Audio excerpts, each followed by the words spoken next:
Muito bem, pessoal. Então, as leis do movimento é o tema introdutório da nossa live, da nossa aula de hoje. E aí eu trouxe vocês para esse lugar. Veja bem, esse lugar aí da imagem 1. Esse lugar, bom, já dá para perceber pelo contexto que se trata de uma região do espaço. Uma região do espaço longe de qualquer grande corpo, seja ele estrela, um planeta, etc. Se você tem alguma noção das dimensões da astronomia, você pode encontrar, obviamente, uma porção de lugares no universo onde você vai estar muito, mas muitíssimo longe, distante de qualquer corpo de grande massa comparado com a sua, evidentemente. No caso, ele está aí num ponto do espaço. Por alguma razão, ele está lá perdidão no espaço e, nesse momento, visto lá da nave, ele está em repouso. Então, como a gente sabe, já sabe lá da análise do equilíbrio, para estar em repouso, esse corpo não pode ter ação de força resultante ou torque resultante. Então, nem forças resultantes, nem torques resultantes atuam nele. Só assim ele está em equilíbrio, em repouso, nenhum dos pontos do corpo se move em relação sempre a alguém, ao chamado observador inercial, que lembra, lá naquela situação física que eu modelizei com o helicóptero, era uma moça lá que estava na rua, encostada num poste, paradinha em relação à Terra, que é um referencial inercial razoável. Na próxima aula, quando aí sim eu entrar em detalhes sobre as leis de Newton, a primeira lei vai, no fundo, destacar para a gente o que é um referencial inercial. Aí eu vou detalhar mais isso, tá? Mas, por enquanto, o importante é que você tenha a noção de que esse astronauta que está aí, ele está em equilíbrio em relação a um determinado observador inercial que não aparece aí na nossa imagem. O astronauta tem um equipamento. É um equipamento de manobra no espaço. Você já deve ter visto em filme de ficção e, de fato, isso aí existe, funciona, evidentemente, certo? Então, observe que é uma espécie de cadeira ou de mochila. E é com esse equipamento que ele consegue, estando sozinho no espaço, né, fazer a chamada caminhada espacial, se deslocar. Então, eu vou simular agora, tá? Como é que ele iria se mover a partir dessa situação de repouso. Repara que não tem ninguém, nenhum agente físico, por hipótese, nenhum segundo elemento externo a ele que atue sobre ele. Então, eu escolhi um lugar do espaço, repetindo, que está longe da Terra, do Sol, de um asteroide, de qualquer corpo de massa muito grande comparada com a dele que pudesse atraí-lo gravitacionalmente. Aquela força Fg que a gente já comentou lá em aulas anteriores. Então, como é que ele faz para se movimentar nessa situação? Como é que esse equipamento permite que ele se mova? Certo? Vou fazer uma simulaçãozinha aqui, veja lá.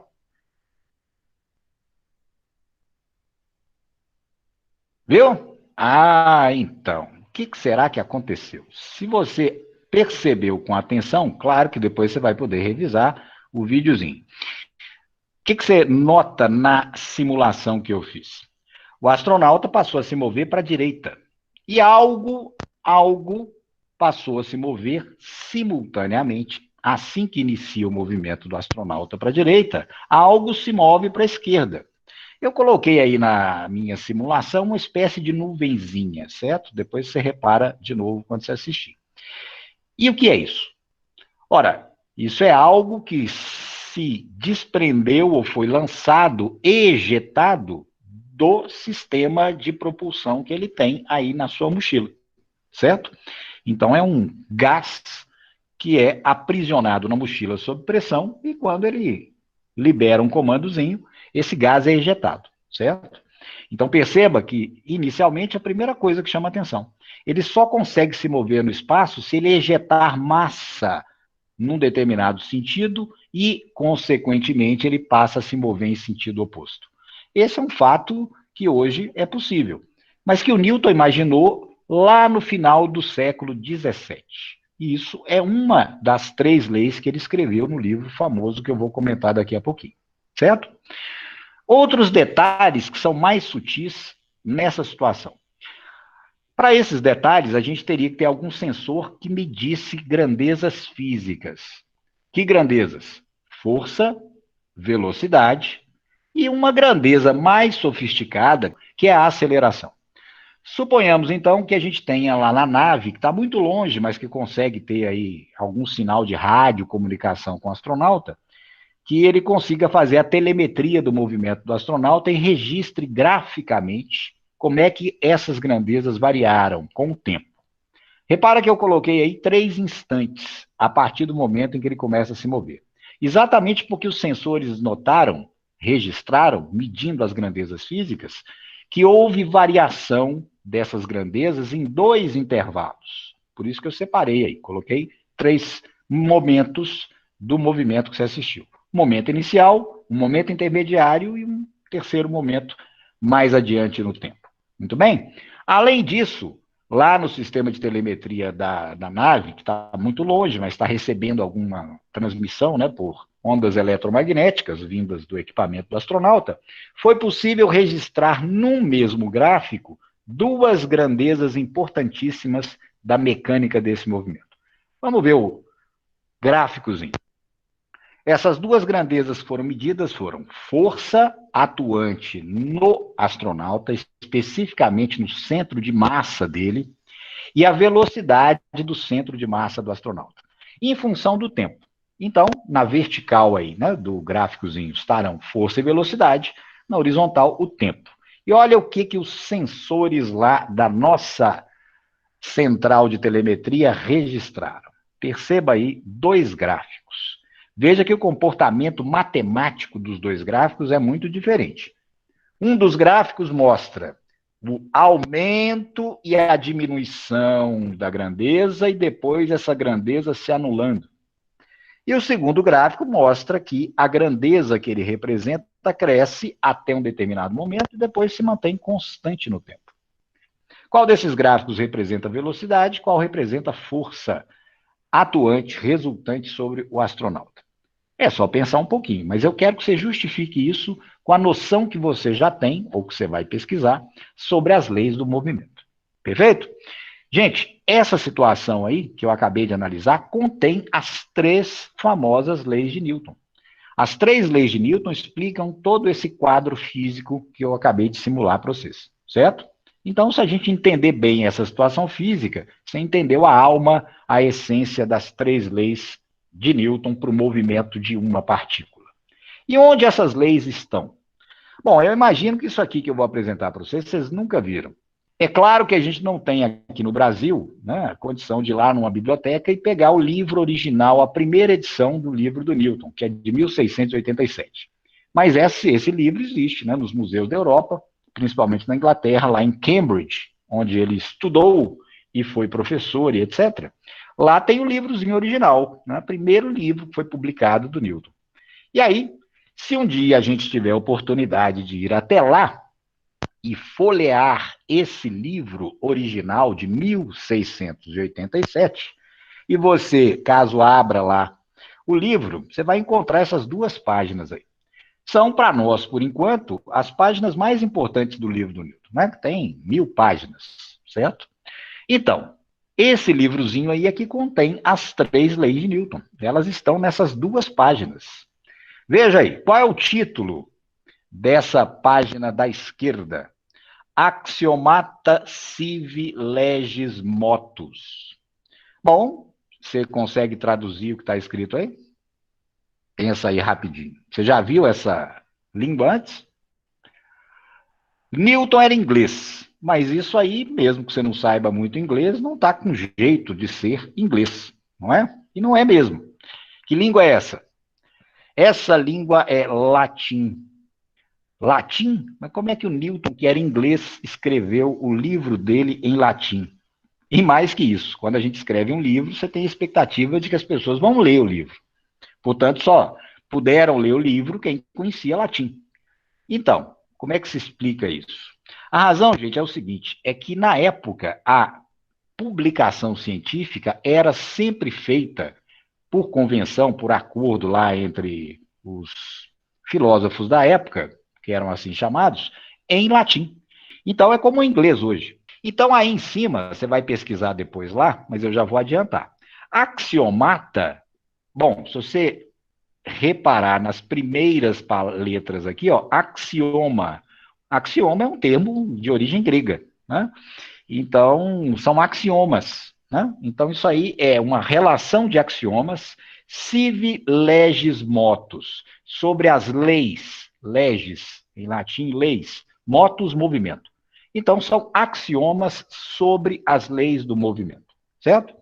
E aí ele começa, olha lá, dá uma olhadinha aí. O que você consegue ler logo dentro aí da minha elipse? Primeira coisa que dá para ler?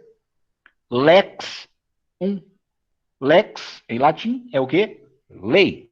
Então, lei 1 do movimento. Mais abaixo, repara, Lex 2, segunda lei do movimento ou segunda lei de Newton. E lá na outra página, logo acima, repara lá, ó, Lex 3, terceira lei de Newton, terceira lei do movimento. Perfeito? Deixa eu destacar para você cada uma delas. Olha o que está lá no livro de Newton de 1687. Lei 1. Corpus homini perseverare in status suo, qui essendi vel movendi uniformiter in directum, nisi quatenus a viribus impressis cogitur statum ilium mutari. Mas, gente, essa é a primeira lei de Newton. Evidentemente que não dá para a gente de cara, né, entender tudo que está aí. Mas tem algumas coisas que chamam a atenção. Ó. Corpus. Os corpos mesmo, né? Perseverare. Bom, perseverare, perseverança. A gente tem origem também de algumas palavras do latim, certo? Stato, estado. Ah, estado. O que mais que dá para ver aqui? Movendi, movendo-se. Uniformiter, uniforme. Ah, bom. Directum é direção, veja aí, certo? Mutare, mutare. O que seria mutare? Mutação, mudança, não é? Então, algumas ideias a gente pode ter só do conhecimento básico que a gente tem de palavras gregas e latinas. Pois é, mas é importantíssimo traduzir isso aí, né, para o nosso bom português, certo? Segunda, veja aí a segunda lei do movimento, como Newton a escreveu originalmente. Mutatione motus proportionali esse, vi motrici impressi, e fieri secundum linea rectam, qua visilia imprimitur. Mutatione, bom, mutatione, mutação, mudança. Motus tem a ver com movimento. Olha essa terceira palavra aí. Proportionalem. O que será que quer dizer isso? Ué, nós temos herança. Nós herdamos palavra do latim, né? Proporção, proporcional, certo? O que mais aqui, ó? Lineam rectam. Linha reta, claro, não tenha dúvida, né? E a terceira lei, será que dá para a gente pescar alguma coisa do pensamento original do Newton? Veja lá, lei 3. Ah, essa é, olha só. Actione contrarium sempre et equalem esse reactione. Evidentemente que aqui, actione, né? Ação, certo? O que mais que dá para perceber aí? Contrarium, né? Semper, né? Nosso sempre veio daqui. Ó. Equalem, reactionem. Mas continua, você vê que ele botou um ponto e vírgula aqui e continua. Sivi corporum duorum actionis in simultuo semper esse quale et in partes contrárias dirige. Veja bem, olha só. Inclusive, ó, temos uma palavra que é um cognato igualzinho à nossa, contrárias, partes. Né? Dirige. O que será que é dirige? Dirigir, direção? Certo? Então veja que a essência, a alma das três leis de Newton veio do latim e com termos, alguns que a gente herdou e conserva até hoje. Perfeito? Mas a gente tem que saber direitinho todo o contexto dessas três enunciações feitas pelo Newton, que são a base para estudar o movimento de uma partícula. Inclusive lá, aquele primeiro movimento que eu simulei, que é o movimento do astronauta. Certo? Evidentemente que se você pegar hoje os livros do ensino médio, ou mesmo os livros da graduação, vocês não vão encontrar essas leis do Newton escritas como estão aí, ou nem traduzidas, como vocês vão ver. Isso acontece por quê? Porque todo conhecimento produzido originalmente numa determinada época, com o passar do tempo e com os físicos que vêm na sequência, a comunidade científica que vem na sequência daquele autor ou daquele pensador original, eles vão ser responsáveis por algumas mudanças. O conhecimento científico ele não é estático. Então, a gente vai comparar. É um outro ponto de atividade que eu quero que vocês façam. Que é exatamente comparar esse original, como Newton escreveu lá no seu livro, 1687, primeira edição, com aquilo que vem nos livros de texto didáticos de hoje em dia. O que mudou? Evidentemente que não foi a alma da essência, a essência e a alma da lei que o Newton escreveu. A forma física, os elementos físicos que foram acrescidos à ideia dele. As três ideias, como estão ali, elas continuam válidas dentro de um certo limite, é claro. Né? Esse limite foi imposto pela relatividade do Einstein.